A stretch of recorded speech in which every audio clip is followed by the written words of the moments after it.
Little tip for you guys that are starting to work on your guitars for the first time and you don't know really what you're doing and you start getting really nervous about losing parts. I literally had to do a tune-up on my SUV because it had some engine problems and it just had an ignition coil that went bad, and I had to take apart the whole top of the engine to get to it. That was not fun, but I learned a trick from an old friend of mine that when you're working on a car and you don't know exactly what you're doing and you haven't done it many times so you could just figure it out, what you do is you take a whole bunch of plastic cups and you just label them like number one, and you put like what you think it is, like say something like this would be the nut, okay? And you would put nut on it, and then you would put all those screws there and everything. And if it was multiple levels of something like that, like you had to take it apart and there was like two stages of it, like say saddles, nut, whatever.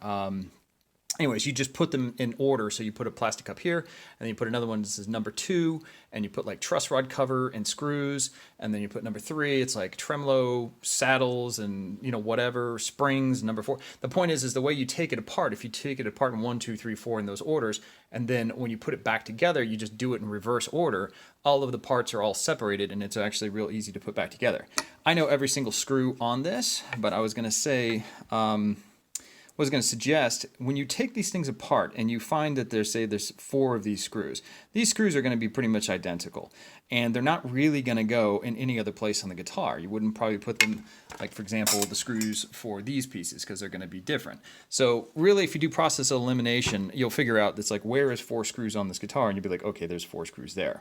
So you can take notes, take videos, take pictures, or you can use the plastic cut method. That actually works really well, because I end up putting every single screw in here and then I bathe it in WD-40 so to get all that junk off there. So anyways, just a nice little useful tip if that helps. There's the final result. Looks great. Even both sides. So it's a huge difference, if you use that buffing wheel. And again, I got this kit right here. Came with these. This is exactly what the kit is. It's a brand new one, and I got this from Harbor Freight. It's a Chicago Electric buffing tools, and it comes with 2 of these pads and 2 different types of compound. I guarantee you will never run out of these compounds, so I got this one just extra for the wheels. And I think this kit was like $4 or $3 or something. It was nothing, and so just to have it for those wheels to replace them. And I've used these over and over again. I mean, really, it's not a big deal, but anyways, wear eye protection, because this stuff will flick off all sorts of just dust and it will get into your eye really quick. So just be very careful of that. Also, if you're going to use it for a long time, I haven't put a decimal meter up to this thing just yet, but I can tell you right now, after not the first time I used this for like an hour or so, my ears were ringing substantially. So if you guys are engineers like I am, be very careful with using these things in high close proximity for a long period of time, because they are loud. So protect yourself, be very careful. A lot of people advise not wearing any kind of gloves when you're using these so it doesn't get ripped around there and all that kind of stuff, but I do anyways. But just be careful. Take any caution. All right? Groovy. All right. So what we're going to do is we're going to go ahead and bathe all these parts. Spray it right in there. All right. That should be plenty. Dilute everything and clean everything. That back, and then I put the lid. Let me put these pieces there, so we'll just kind of stick them up here for now. This is when I used to vape, but it's a great tin can.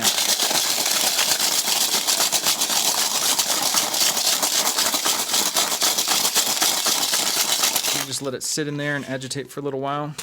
Keep doing that every 5 minutes or so. But while I'm working on other parts of the guitar, I can be just letting these things soak, but I can tell you, when you get done with this thing, the color of the WD-40, because normally it's pretty clear, it will come out looking like almost orange from all the rust and corrosion. And it also depends on the guitar. This guitar, again, like I said, it was very well maintained. It was not beat up, so it didn't have any nasty corrosion on it, which is pretty nice. But just a word of advice. So we only have a couple of things to do left here.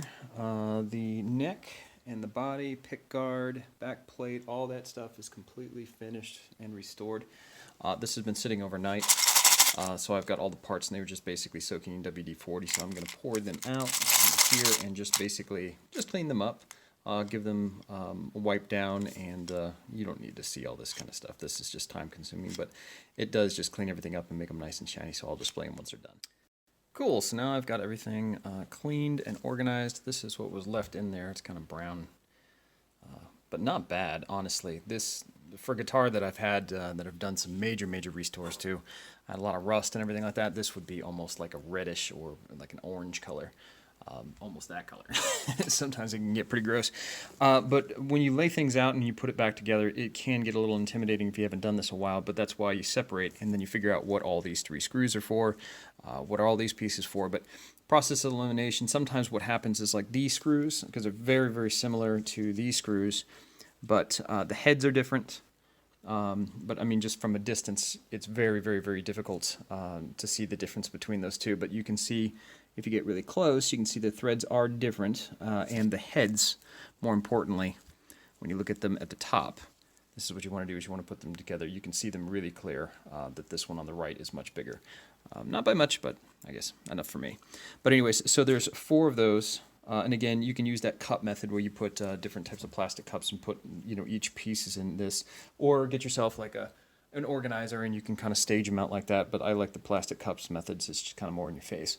But anyways, so we got 4 pieces of 4 screws to hold this plate down. Got 2 screws to hold this little shim plate down. We've got the hex screws for the locking nut. That's going to go for those. These are the 2 screws that go for the input jack plate. These are for the pickups. For the middle pickup, those are the springs. Then this is all 6 of the springs and screws for the humbuckers. And then this is the piece for the neck joint, so those are the screws. Also, just as a mention, sometimes what happens is these, just depending on how thick the neck is, you'll have longer screws on certain parts and then shorter screws for the front part. So just be aware, these are all the exact same, so they can go back in any specific order, but just be careful when you pull these things out to make a note of that. Then we've got the saddles. These are the hex for the saddles. These are going to be the hex screws that go in there to hold these little plates to hold in the pins. This is for the tremolo to hold this springboard down. That's obviously the main block for the tremolo. This is all fixed and cleaned. These are going to be the screws for the tremolo to sit against the edge. Then you've got the individual pieces here for the tuning heads, and then the washers for the tuners. And then we've got these 2 washers and hex nuts and for the volume knobs. And then this right here holds in the 5-way switch. And this is obviously the little thing for that. So those are all the pieces once it's all taken apart. So it's a good way to keep organized. The only thing it is throwing me off right now are these 3 little guys here. Trying to figure out what those went to. Can't think of them right now, but they will rear their head as I start to put these things together, and I'll make sure that I make a note of that. But those are the those are the only ones truly I can't see that goes to any of this stuff. I'm sure it'll make sense somewhere on this guitar, but oh, I know exactly what it's for. I know exactly what it's for. Boom. I didn't clean this piece yet, but there you have it. So you can see how all this stuff will actually come together. This one, they all just make sense once you have that. But yeah, if you were missing this, for example, then you'd be like, what the hell did those 3 screws go? But this would be one of the last things that you put back on the guitar, and then you'd probably end up with those 3 less screws there, and you'd be like, oh, that's where they go. So anyways, lay them out like that. Sometimes it's best to lay these out all together when you're taking them apart. Take a picture of them, and that way you can come back to the beginning and just look at the picture and be like, ah, that's what those are for. So hopefully that helps. So I wanted to point out something about when you put these things back together in these hex screws, okay?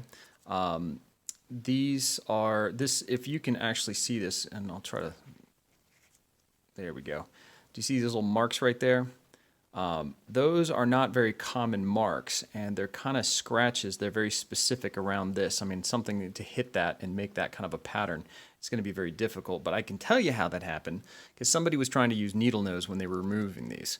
And it's something that I've done as a mistake, and that's why I kind of recognize that kind of a wound. Maybe it didn't happen that way. I very seriously doubt that it happened any other way.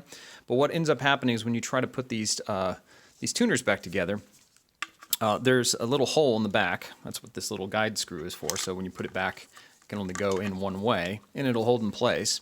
And then we put these washers over the top, and then when you put this down, you know, these things will come a little loose from time to time.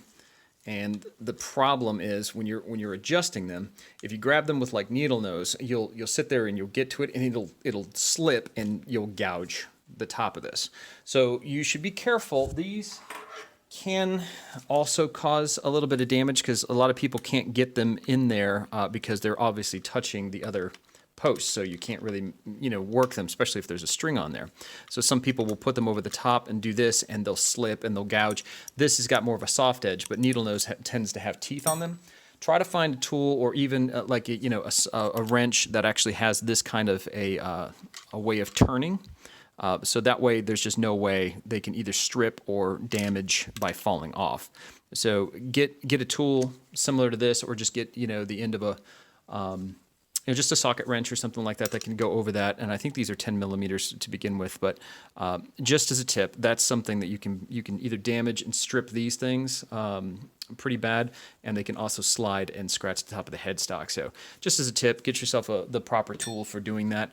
You probably rarely ever have to take these things off, but if you do decide to, you know, maintenance, or if you have an issue, if you want to, you know, lubricate these type of things, it's just a smart way of doing it. Same thing for putting these things back on. If you don't have the right pieces, you can, you know, scratch the top of your guitar pretty easy. So anyways. Sweet, got the neck off, and it says RGZ 621 PR. It looks like they got 620 something like that. R6, very weird. I guess it's like that, but anyways, let's see what the actual neck pocket looks like. And it looks like it says the same thing, RGZ 621 PR. So these guitars are pretty inconsistent, and the only reason I say that is because I've taken these apart and seen that these will say RGX up here on the sticker, and then they'll say RGZ, or they'll say RGZ here and they'll say RGX, or they'll say PR, or not PR, but YG, which is a kind of strange phenomenon as well. But I know that the YG series are the ones that were meant for Japan only. They actually even say to Let It Rock on it, which is kind of strange that they put it in English but only intended for Japan use. But anyways, this one was made in Taiwan. You can always tell if these are made in Taiwan because of these stickers, or not stickers, but little stamps. And that does not mean that these guitars are not absolutely amazing. Every single one of these Yamaha Super Strats from this era from Taiwan have been incredible. So I'm just pulling out these little guys so we can clean them all up. I'm going to get all the corrosion off the end of these as well. And that's just from people playing in the high parts of the neck, just getting all that on there.